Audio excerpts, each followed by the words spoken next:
Monsieur, j'ai toujours aimé les animaux. On ne m'a jamais appris des histoires idiotes sur les loups. Donc, je n'avais pas peur des animaux. Et les animaux m'ont sauvé la vie. Ils m'ont empêché de glisser dans le néant, de mourir, et de glisser dans le néant des horreurs causées par la guerre. Alors pour moi, c'est ma famille, c'est mes frères. Je les considère tout à fait comme ça. Et j'aime tous les animaux, absolument tous. Il n'y a pas que les loups.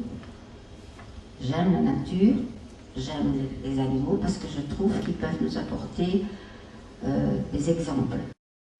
Mais les enfants, comment leur transmettre ce qui s'est passé? Comment leur expliquer? Comment... Alors, j'étais tellement contente de cette histoire où d'un seul coup, on pouvait montrer que les loups ne tuaient que ce qu'ils ont fait. Rencontre avec Vera Belmont et surtout Micha de Fonseca qui est parmi nous. Quel effet ça fait, après autant d'années, autant de difficultés à avoir repris une vie normale, de voir ce même rôle par une petite fille? Quel effet ça fait? C'est toujours extraordinaire de voir sa propre vie transcrite à l'écran. Je trouve que Mathilde Goffard est magnifique, est une grande artiste. Et évidemment, pour moi, voir ça à l'écran, c'est simplement la pierre blanche, le mausolée à mes parents, à Ernest, à Marthe, au Russe. Pour moi, c'est un hommage. Je vois ça tout à fait comme ça, un hommage à mes parents. Dans votre livre, vous citez la scène du loup qui vient donner à manger comme à ses petits. C'est une scène réelle. Oui, c'est une scène réelle. Il faut dire aussi que oui, c'est un concours de circonstances. En fait, plus tard, j'ai réalisé que ça devait être une louve solitaire. Et quand une louve est chassée, ou un loup est chassé de la meute, il doit reformer sa propre meute et il doit survivre. Et c'est très difficile pour un loup solitaire de survivre. Les loups ont l'habitude de chasser en meute, donc une louve solitaire, elle a vraiment dur. Et le fait que je n'étais pas en danger, que je n'avais pas peur, que je n'ai pas crié, que je ne suis pas encourue, bon, tout concordait pour qu'elle m'approche. Et comme je voulais lui donner à manger, que j'avais un grand besoin de compagnie, d'affection, et particulièrement des animaux, les loups, pour moi, c'est ma famille, et ça le restera. Un film, c'est malheureusement pas un livre. Si on doit respecter le livre, et d'ailleurs, je l'ai respecté totalement dans son esprit, ce qui est normal, alors à ce moment-là, il faut prendre le livre et puis faire une émission de radio, parce qu'on lit. Mais avec un film, je ne peux pas me permettre de dépasser 2 heures. Déjà, des gens commencent à me dire « Ah, c'est trop long, c'est trop long ». Bon, alors, vous voyez. Et puis, il fallait que j'ai un raccourci, parce que quand Michel est revenu, elle a pris un bateau, elle a passé par la Yougoslavie, par l'Italie. À mon avis, je lui ai déjà dit, c'est la suite qu'il faudrait faire. Le livre, il y a un passage qui, moi, m'a profondément bouleversé parce que c'est quelque chose que énormément de nos parents ont connu. Il s'agit, en l'occurrence, lorsque Micha revient et elle frappe à la porte de la maison qu'elle croit avoir habitée, la personne descend dans la rue et ne la fait pas monter. Elle ne la reçoit pas. Elle lui donne les photos, le livre le dit clairement, en espérant qu'elle parte très vite. Et là, le raccourci que vous avez fait, qui est normal pour un film, parce que c'était très difficile de faire passer, mais là, il y a effectivement quelque chose dans le livre qui est très fort. C'est la raison pour laquelle je citais cet exemple, pour vous inciter à le lire. Vous savez, aujourd'hui, les enfants sont surprotégés. À notre époque, ce n'était pas ainsi. Et de toute façon, je crois que, mis dans une même circonstance, je crois que les enfants sont plus solides que vous imaginez. Il faut leur donner la chance de prouver. Ils peuvent avoir la même force physique qu'un adulte. Parce que, justement, eux, ils sont extensibles dans leur imagination. Quel type de relation avez-vous eu avec les camarades de votre âge?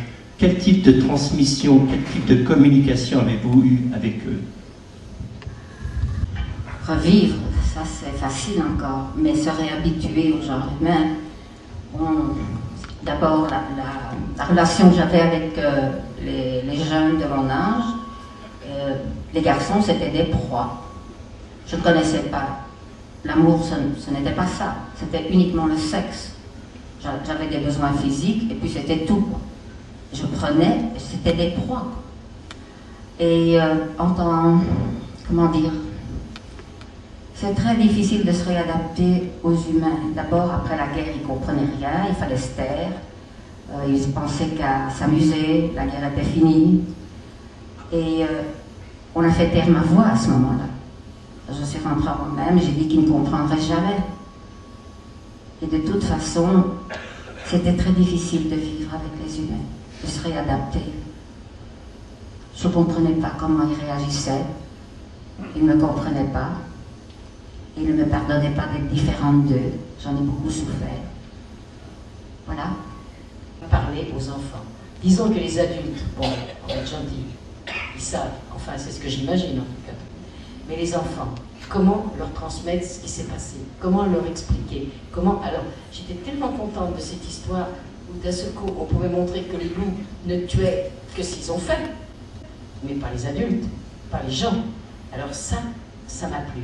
Et si vous saviez déjà, dans les projections qu'on a fait, le nombre d'enfants, les questions qu'ils posent, ils sont vraiment très astucieux. Et vraiment, pourquoi on a enlevé les parents?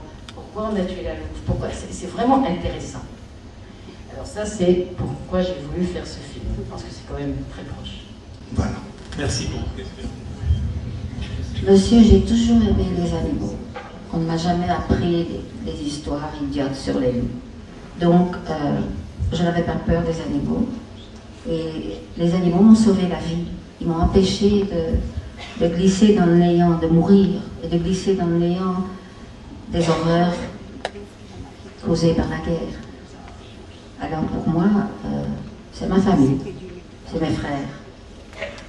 Je les considère tout à fait comme ça. Et j'aime tous les animaux, absolument tout. Il n'y a pas que les loups.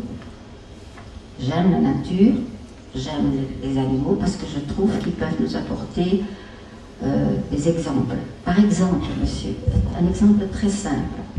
Un petit oiseau, comme une mésange, elle pèse 20 grammes. Elle résiste à des froids de moins 40. Son nid est détruit. Elle recommence. Puis il y a des œufs, et puis le nid est encore détruit, parce que d'autres oiseaux viennent. Ou le vent, ou les humains, et elle recommence. Et elle recommence, et elle recommence. Ça, c'est les animaux. Je crois qu'on doit s'en inspirer.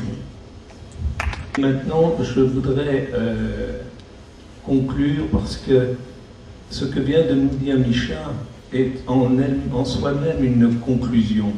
C'est extraordinaire parce que nous comprenons, et Madame a raison, nous comprenons ce travail de femme que nous saisissons parfaitement par ces détails, ces petits côtés extraordinairement précis qui donnent l'ambiance et le rythme de ce film assez exceptionnel.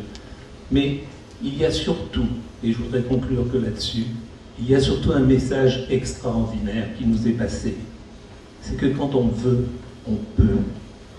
Et quand on veut, et qu'on y met les moyens, et que la volonté est supérieure à tout ce qui peut empêcher cette volonté de se faire, eh bien on peut réaliser des miracles. Et la preuve en est. Merci Micha.